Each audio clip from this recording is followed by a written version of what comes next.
Kung gagastos lang din naman ng ating bansa, mga kapatid, no, para palakasin ang ating sandatahan, dapat yung wala na tayong iisipin pa. Dapat full package na. No, yan ang nais mga tol ni National Defense Secretary Gilberto Chodoro. Ang gusto niya mga kapatid, full package na multi-role fighter jet program para sa Philippine Air Force. No? Yan ang nais mga tol ni DND Secretary Gibo Chodoro. Ngayon, para malaman natin ano tong full package na to na sinasabi ni DND Secretary, panoorin natin itong balitang ito mula rito sa PTV Philippines mga tol. Ito'y para sa kapabilidad o para sa puwersa natin ng panghimpapawid. Kasi syempre, gagastos lang din naman ng Pilipinas, dapat kumpleto na. Kesa gagastos tayo paunti-unti, di ba? Mas malaki pang problema 'yon, hindi natin kaya pang i-maintain 'yan, di ba? Ngayon mga tol, eto panoorin natin mula rito sa PTV, meron explanation dito si Secretary Gibo Chodoro. Ito naman yung gastos na may saysay. Hindi naman 'to yung gastos na napupunta lang din sa mga alam nyo na, mga kurakot, di ba? So bago natin to simulan, huwag niyong kalimutan mag-subscribe. Click nyo na rin ang notification bell para ma-notify kayo whenever na may mga bago tayong reaction video tulad nito. Huwag na natin patagalin pa, panoorin na natin to. Pinuri ni Pangulong Ferdinand R. Marcos Jr. ang Philippine Air Force kasabay ng pagdiriwang ng ika-78 anibersaryo nito. Tiniyak ng Commander-in-Chief ang patuloy na pagsuporta sa PAF sa ilalim ng kanyang administrasyon. Samantala, ilang kagamitan pa ang kailangang isama para maging full package ang multi-role fighter jet acquisition program na bahagi ng AFP modernization. Yan ang ulat ni Patrick De Jesus. Kasi halimbawa, bibili tayo ng mga jet. Di ba? Bibili tayo ng mga jet tapos marami pang kulang. Hindi rin natin siya magagamit dun sa kanyang full potential. So meron pang mga ilang kagamitan ang nais pang isama ni Secretary Gibo para full package na. Halimbawa na lang yung fueling, di ba? Sa ibang bansa, mga tol, yung mga eroplano nila sa ere nagre-refuel na. No? So kailangan meron na rin tayo nun, mga tol. Nais ni Defense Secretary Gibo Teodoro na maging full package ang multi-role fighter jet o MRF acquisition program para sa Philippine Air Force. Dapat anya nakasama rito ang airborne warning and control system aircraft at mid-air refueling platform para matiyak na magiging tunay na epektibo ang pagkakaroon ng MRF. Diba? Parang hindi masabing may jet lang tayo. Oo, yun lang. Nasabi lang natin na may jet tayo. Pero meron pang mga kulang. Diba? May mga kulang pa. At yun ang yung gustong mangyari ni Secretary Gibo. I-full package na natin. Kasi total nagmo-modernize lang din naman tayo. Bakit pa natin tinitipid? Diba? Pero ang problema dyan, may pondo ba? A lot of countries have experienced the fact that they are realizing that they need AWACS, notwithstanding the fact that their satellite capability, it's not enough. We need tankers and we need sustainment. I know the expectations of our people, but it is my responsibility to make sure that each peso spent can be supported and justified. Aminado naman si Teodoro na isa sa hamon ng pondo para sa pagbili at pag-maintain ng multi-role fighter jets. Yun ang problema eh.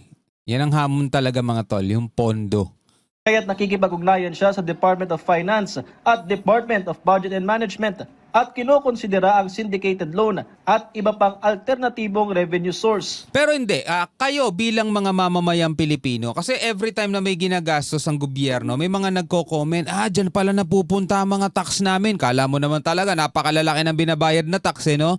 Pero mga tol, sige, since lahat tayo ay taxpayer nga, kahit naman hindi ka pumupunta personally ng BIR para magbayad ka ng tax kinakaltas na yan sa sahod mo.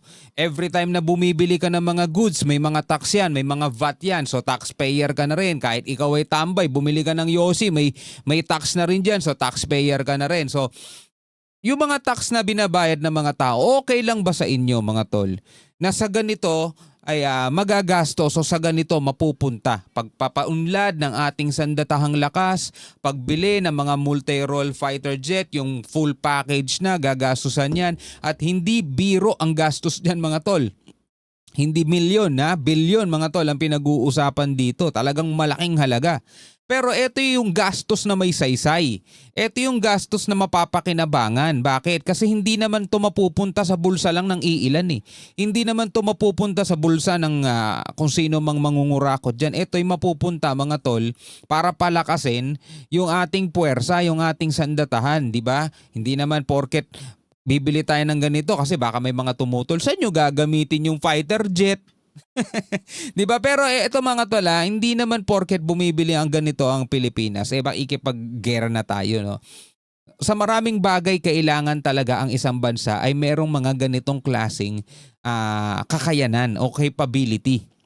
At kinukuha yan mga tol sa perang nakukuha din ng gobyerno sa iba't ibang pamamaraan, sa tax, sa mga business tax, individual tax, loan, 'di ba? Kasi mamaya may magreklamo ano-anong gastos ipamahagi na lang sa mga mahihirap 'yan. May mga ganun 'di ba? Tuloy natin dito. Comment kayo sa baba kung okay lang ba sa inyo itong sinasabi ni DND Secretary Gibo Teodoro. Ako ready ako magdesisyon eh. Ang pagkukunan ng bayarin at Pambayad. yun ang pinag-uusapan namin. No? It is easy to buy and make the first tranche. However, what we do not want is to buy, have orders, have deliveries, and not being able to use them to their optimal, for their optimal use. Tama naman, di ba? Napakadali lang bumili. Pero ang ayaw natin, yung bibili tayo ng isang bagay o orderin natin tapos hindi rin naman pala natin siya mapapakinabangan sa kanyang full potential. Di ba? Halimbawa, bumili ka ng cellphone. O bumili ka ng cellphone tapos wala pa palang battery sa loob. O kaya, bumili ka ng cellphone tapos kailangan pa pala na meron ka pang bibili na isa pang mga bagay para mas magamit mo siya. Di ba? Ayaw natin ng ganun. Kailangan bibili ka, bilhin mo na lahat. And just have them flying air shows. That we will not countenance. Tama. Kasi sayang lang ang gastos mga tol kung bibili tayo ng fighter jet tapos gagamitin lang natin sa mga air shows. 'Di ba? Para saan yun? Bilyon-bilyon lang halaga niyan o milyon-milyon tapos gagamitin mo lang pang air shows. Noong nakaraang taon nang aprubahan ni Pangulong Ferdinand R. Marcos Jr. ang MRF Acquisition Program bilang bahagi ng nagpapatuloy na modernisasyon ng Philippine Air Force sa pagdiriwang ng ika-78 anibersaryo ng PAF na pinangunahan ng Pangulo. Tiniyak niya ang patuloy na pagsuporta ng kanyang administrasyon para palakasin pa ang kanilang kapabilidad.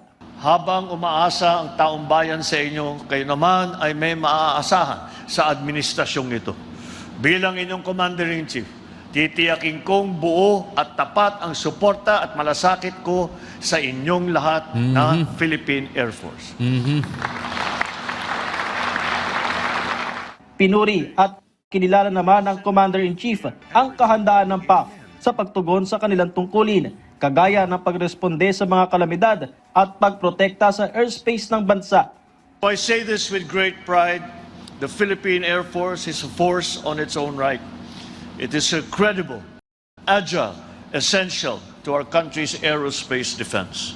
Bilang tugon, ipinangako ng Air Force na pagtutuunan din ng external defense alinsunod sa mandato ng Pangulo. To our Commander-in-Chief, Sir, when you challenge the armed forces to realign and sharpen our focus towards territorial defense, we understood the gravity of your mandate and the urgency of your vision. Together, we fly farther not just to defend the skies, but to shape a future where our Air Force stands ready, relevant, and resilient. Patrick De Jesus, Kailangan lang din talaga ng suporta ng gobyerno. Kasi etong Air Force natin, yung mismong mga sundalo, piloto at yung kanilang mga general, handa naman talaga yan eh. Sinumpaan nilang tungkulin na yan. Handa nilang ibigay yung mismong sarili nila para sa ating bansa. Pero kung, di ba, itutulak natin sila, ipupush natin sila, o ipagtanggol nyo kami. Tapos bibigyan mo lang ng isang batuta yan. Wala, hindi tayo may pagtatanggol niyan mga kapatid. Kailangan din nating suportahan yung kanilang mga pangangailangan. Kailangan ibigay ng gobyerno, mga tol, yung suporta para sa mga kagamitan. 'Di ba? Saan ba manggagaling 'yan? Di sa pinagkukunan, kung saan man kukunin ng gobyerno yung perang gagamitin diyan. At syempre bilang mga mamamayang Pilipino, since tayo rin naman ang ipagtatanggol nila, dapat maaluwag sa loob natin na dito pala napupunta yung buwis ng taong bayan. Kaysa naman mapunta sa mga ipapagawang gusali, gusali kunwari, tapos ang laki-laki na nagagastos, nakikita mo isang poste pa lang yung nakatayo. 'Di ba? Tapos yung mga bago kotse, yung mga anak nag-aaral sa international school. Alam mo na kung ano ibig kong sabihin, 'di ba? Kaysa naman doon natin nakikita na pupunta yung pera ng bayan, hindi mas maganda na lang sa pagtatanggol sa mismong Pilipinas. No, ano masasabi niyo diyan? Comment kayo sa ibaba. Hanggang sa muli mga kapatid, ako nga pala si Shobal D. Peace out.